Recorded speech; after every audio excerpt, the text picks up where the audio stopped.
কুমিল্লার মুরাদনগরে এক নারীকে বিবস্ত্র করে নির্যাতন এবং তার ভিডিও ধারণ করে তা সামাজিক যোগাযোগ মাধ্যমে ছড়ানোর মূল পরিকল্পনাকারী শাহপরানকে গ্রেফতার করেছে র্যাব। ৪ জুলাই রাজধানীর কারওয়ান বাজারে এক সংবাদ সম্মেলনে তথ্য জানায় র্যাব।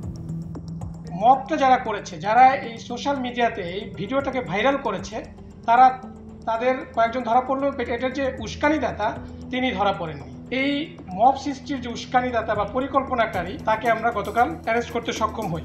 র্যাব ১১ এর অধিনায়ক lieutenant colonel HM. Sajjad Hossain জানান, ৩ জুলাই র্যাব ১১ সিপিসি ২ এর একটি দল কুমিল্লার বুড়িচং উপজেলার কাবিলা বাজার এলাকা থেকে তাকে গ্রেফতার করে।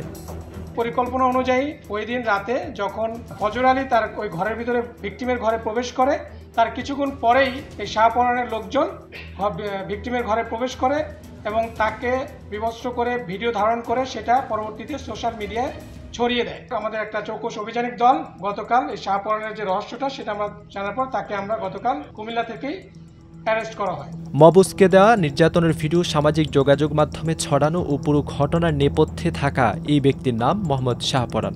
সে ধর্ষণ মামলার মূল আসামি ফজর আলীর ছোট ভাই।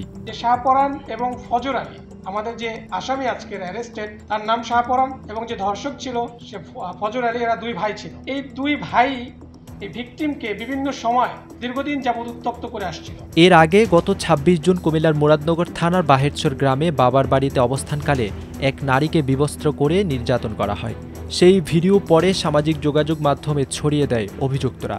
ঘটনার পরপরই মূল আসামিকে গ্রেফতার করে র্যাব। তবে ভিডিও ছড়ানো ও পুরো ঘটনা নকশাকারী এতদিন পলাতক ছিল। এবার সেই মূল পরিকল্পনাকারী শাহপরানকেও গ্রেফতার করেছে র্যাব। এই ঘটনায় এখন পর্যন্ত ৬ জনকে গ্রেফতার করা হয়েছে।